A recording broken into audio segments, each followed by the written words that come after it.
Você já viu o quanto pode economizar fazendo um consórcio sem pagar os juros altos de financiamentos? Ainda não? Então vou te mostrar agora. Dá uma olhada nessa Super Saveiro. No consórcio, você economiza R$24 mil para levar esse super carro. São prestações de R$ 1.119, quase 40% mais baratas do que as parcelas de um financiamento. O seu bolso agradece essa economia gigante. Viu como é vantajoso fazer um consórcio? Você foge dos juros altos, economiza e ainda pode levar um carrão para a sua garagem. Entre em contato e venha para a Multimarcas Consórcios.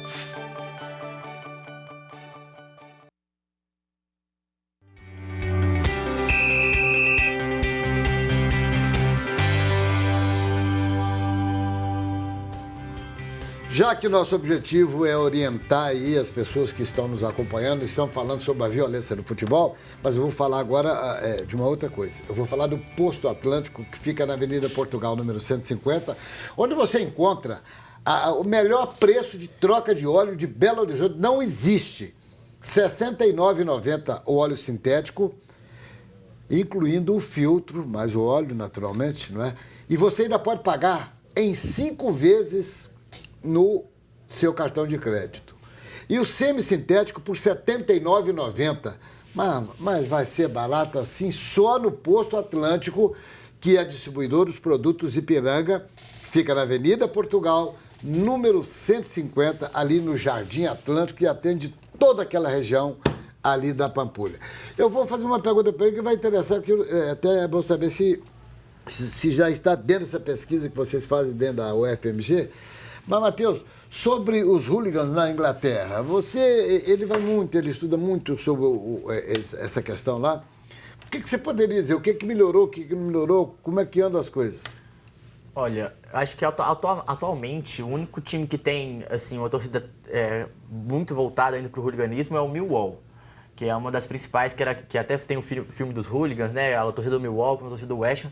É o mais voltado, assim, por quê? Porque a torcida já tem uma tendência à violência, assim. Eu pude ver isso na prática, que eu fui no estádio do Millwall e tem uma atmosfera, assim, meio tenebrosa, e sabe? Quem está em casa está, inclusive, vendo agora as imagens dos hooligans. O negócio é feio, os caras são era muito pesado, tanto que depois do acidente de Hillsborough, que foi quando teve 96 mortos do jogo entre Liverpool e Nottingham Forest, que a partir daí surgiu o relatório Taylor, que foi onde que mudou todos os estádios, onde que todos os ingressos tinham que ter o número da cadeira, todos os assentos tinham que ser numerados. A partir daí teve uma série de mudanças que a Inglaterra melhorou, a partir dos anos 90.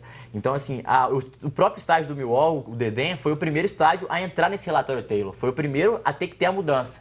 E a partir dele, todos os outros começaram a mudar. E tenho só uma curiosidade legal sobre a Inglaterra, o clássico Liverpool e Everton. Todos acham que é um clássico muito perigoso, a rivalidade é forte. Sim, a rivalidade é forte. Mas é chamado de Friendly Derby, que é o derby da amizade. Porque o Liverpool surgiu do Everton, o Everton jogava em Anfield, aí teve uma briga com o dono do estádio, aí o Everton voltou, foi para Goodison Park, que é o estádio dele até hoje, e o dono do terreno do Anfield, que é o estádio do Liverpool, fez o Liverpool. E a partir daí começou essa rivalidade. Só que essa rivalidade ela florou até, assim, nunca foi uma rivalidade de mortes, de muitos mortes, era uma rivalidade de famílias em campo, no arquibancada, no caso. Vários torcedores, famílias, crianças, e isso era uma coisa que sempre moveu muito esse clássico, era chamado o clássico da amizade, né? Aí, o que aconteceu? Em uma final de Champions League, entre Juventus e Liverpool, na Bélgica, a torcida do Liverpool encurralou torcedores do Juventus na parede e muitos morreram em relação a isso. A torcida do Everton ficou brava com a do Liverpool e eles separaram. Racharam. Só que aí, foi em 86, se não me engano. Aí, em 87, 88, aconteceu mais ou menos esse desastre de Hillsborough, que foi o ano de 96 mortos do Liverpool. A torcida se reaproximou. Mas por quê? Porque um jornal, um tabloide da Inglaterra da época, eles culparam só os torcedores do Liverpool e tal. Porque entraram muitos torcedores do Liverpool no estádio, e não foi isso. A polícia não deu conta da segurança, os torcedores acabaram invadindo a área para entrar, na área de entrar no estádio, as catracas, né? Acabaram que não tinha controle disso, começou a entrar e os torcedores entravam empurrando para querer ver o jogo. Só que acabou que eles prensavam as pessoas lá na frente. E o tabloide chegou massacrando o Liverpool, só que em 2012 agora, o relatório comprovou que foi culpa da polícia. Tanto que no clássico entre Everton e Liverpool, em Goodison Park, no estádio do Everton, 2 criancinhas entraram em campo com uma blusa 9 e a outra 6, uma blusa do Everton do Liverpool de 96, simbolizando assim essa troca de essa amizade mesmo que esse representa. Então tem como. É tudo que eu queria ver, pois não. Sobre a fala do Matheus, então a gente pode perceber que, com as nossas leituras, que depois da final da Champions League, todos os clubes ingleses foram punidos, diferentemente da Libertadores, que a Conmebol ainda foi conivente e deixou o River Plate jogar a final e se sagrar campeão. Todos os clubes ingleses não participando da final ou participando, tendo relação com o Liverpool ou não tendo relação com o Liverpool, foram punidos, independentemente se eles aceitavam a punição ou se eles iam recorrer. Foi uma regra, bateu, não teve acabou. Possibilidade de recorrer. Todos os clubes ingleses ficaram 5 anos sem participar da maior competição europeia. Tanto, Ramon, que essa final que aconteceu, esse desastre, foi uma Copa da Inglaterra, se não me engano, ou uma Copa da Liga, que os torcedores não chegavam a uma final de mata-mata há muito tempo. Muitos queriam ver por causa disso, porque não tinha Champions League. Então as Copas eram muito valorizadas. Pois é, mas é aí que entra a Conmebol, que deveria fazer um estágio, porque a Conmebol teve uma participação decisiva nessa bagunça toda aí. Não sei a opinião de vocês, sabe, Matheus? Houve também nessa época, a partir do relatório Taylor, uma reorganização estrutural dos estádios. E a principal, ou as principais transformações foram acabar com a separação, né, de torcidas e também acabar com os alambrados. Né? Até pouco tempo atrás, até antes da Copa, nós tínhamos fossos, como tínhamos aqui no Mineirão, né, separando o campo da arquibancada. E já calmou E a gente está vendo aqui, em Minas, que clássico, principais jogos, os torcedores são totalmente isolados. Né? Só que aí esses torcedores estão criando emboscadas, né, pelos caminhos para se degladiarem. Dentro do trabalho de vocês, há indícios de que se você colocar os torcedores mais próximos, essa violência pode reduzir? Olha, se a gente for basear no que foi, por exemplo, que o Matheus citou, no que aconteceu na Inglaterra e na Europa em geral... Vocês têm já pesquisaram sobre isso? Não, nada concluído ainda. Sim. Mas o que a gente vê, principalmente, é que essa questão de numerar cadeiras, de verificar quem é cada torcedor, de como você se comporta no estádio, às vezes funciona, mas às vezes não. Na Alemanha, por exemplo, a torcida do Borussia arrancou as cadeiras e jogou no estádio. Tá dentro, não queria cadeira na arquibancada, queria arquibancada. O fato de você não poder se levantar e apoiar ou vaiar o seu time ou fazer um cântico, nem todos os lugares são aceitos.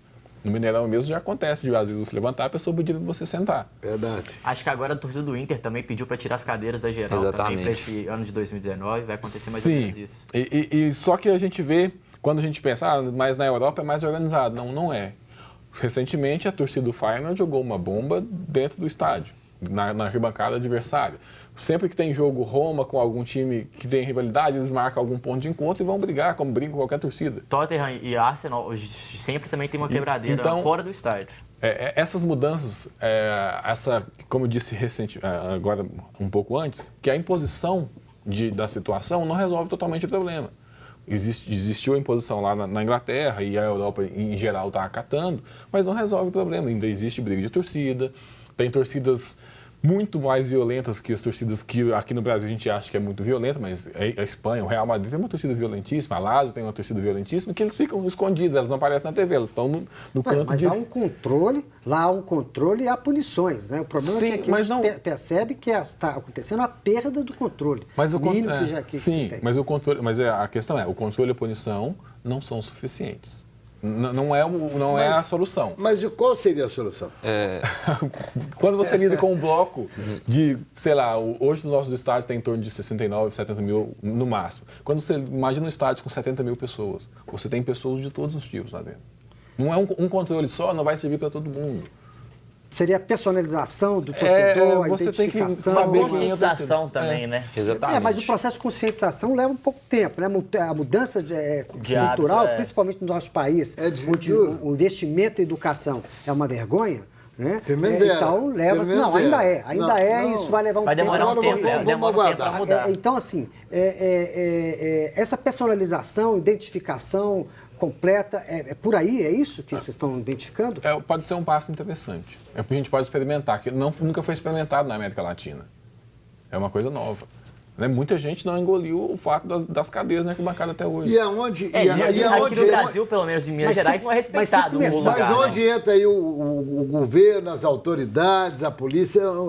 Aonde que eles entram? O problema é que, por exemplo, tem um cara do Ministério Público, ele dá a lei, vai ser clássico 90-10, vai pôr cadeira. Mas ele nunca frequentou um estádio, ele nunca teve no meio da massa. Capaz que ele acha que a bola é até quadrada. Exatamente. Então ele não tem um conhecimento de causa. E, diferentemente do que a gente pode perceber, por exemplo, em alguns países que as coisas acontecem de maneira mais eficaz, como, por exemplo, na Inglaterra, o Matheus ele pode falar disso melhor do que a gente, mas pelo que a gente entende, pessoas que estão dentro do futebol, como, por exemplo, o Gary Neville, elas ajudam nessa organização do estádio, elas ajudam na organização dos torcedores, pessoas... O Alex Ferguson, que foi treinador do Manchester por muito tempo, também dá a sua opinião, dá sua opinião sobre o que tem que ser feito para a segurança das torcidas. E assim, voltando ao fato da punição, eu entendo que o CPF ele é a melhor maneira. Então, se você, Ramon, fizer um ato de impunidade dentro do estádio, você vai pagar. E aí, muitas vezes, o que acontece? As autoridades punem o clube. Beleza. Se o clube tiver um histórico de negligenciação, sim, então ele tem que ser punido. Como, por exemplo, é o caso de times como Corinthians, Flamengo, que tem no Brasil, que a gente entende que são os principais, assim, que... O próprio Vasco, né? Exatamente. Também. Então, por exemplo, na final da Sul-Americana de 2017, Flamengo Independente... a inteligência da polícia tinha percebido que torcedores de uma torcida organizada do Flamengo e apoiados por torcedores comuns que não tinham acesso aos ingressos caros do Maracanã estavam programando de invadir o estádio. O Flamengo pediu para a polícia um aporte máximo na corporação. Só que aí já vem um problema do Estado. A polícia, na época, não estava recebendo salário. Então, o cara já vai trabalhar... daquele jeito. Entre outros não vai arriscar. Porque entre outros fatores e aí, também, né? Todo mundo invadiu o estádio, aconteceu aquele quebra-quebra, gente pisoteado, torcedor do Flamengo roubando torcedor do Flamengo. Coisa foi uma loucura. Ninguém foi punido. A Conmebol não fez nada. Eu não sei, já estão me chamando aqui para o intervalo.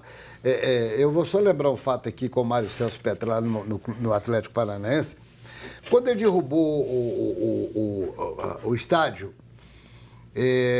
feito pelo Farinhaque, o estádio era novo, eu fiz a inauguração, eu morava lá, Flamengo e Atlético. Aí, quando ele ganhou a eleição, logo um ano em seguida, você jogou o estádio no chão. E fez isso aí que vocês, acho que aqui a maioria conhece. É um belíssimo estádio, a Arena da Baixada. É uma coisa de... É bonito o estádio. Não deu favor para ninguém. As telhas são tudo de Israel. Ele foi buscar tudo em Israel. Ele conversou comigo uma vez e falou, o torcedor lá pagava, digamos... R$5. Como tinha um ou dois aglomerados ali por perto, os caras iam. E ele fez banheiro de luxo, aquela coisa. Eu falei, eu vou botar ingresso a 5, aqui é 150 pau ingresso. Quem quiser, vou botar ingresso barato. Pensa me quebrar o estádio todo por dentro. E vocês acreditam que ele moralizou e a coisa funcionou? Os banheiros funcionam até hoje. É uma grande discussão que a galera tem com o Atlético Paranaense, que é a elitização do futebol, que ele mesmo... apoia, né, o Petralha. Sim. Então, assim, aí vai entrar em outros fatores também. Pois é, mas se você analisar pelo pensamento dele, entrava qualquer um cara, eu não estou desfazendo ninguém, me entenda. Então, um cara cabeça, tô aqui, nem torço pra fazer. Chega lá, quebrava o vaso, quebrava... Acabou isso lá, cara. Ramon, mas eu te pergunto, aí faça isso na do Corinthians. Você acha que o povo do Corinthians não vai no CT e pressiona o presidente? Ramon. É capaz que eles quebram o CT. Não é a sua capacidade. Mas lá ele é o xerife. Não, lá no caso sim. Não é a sua capacidade de pagar o ingresso de R$150 que garante que você não vai quebrar o banheiro. Mas lá funcionou. Pode ser uma exceção. Você pode estar certo que eu lhe asseguro que lá foi uma exceção. Não, lá funcionou, mesmo. mas é tanto que... E funciona. Sim, mas o futebol, a gente... Intervalo? Tá bom, meu filho. Os meninos na prosa tão boa. Daqui a pouco eles vão até me pegar aqui. Eu defendo o Atlético Paranaense mais. Gente, mais um intervalo. E vamos continuar com esse assunto, que isso interessa muito. Há muita gente, não, Carlos Cruz? Sem dúvida. Muita gente. A mim, por exemplo, tá me encantando. Eu gosto. Intervalo, já voltamos.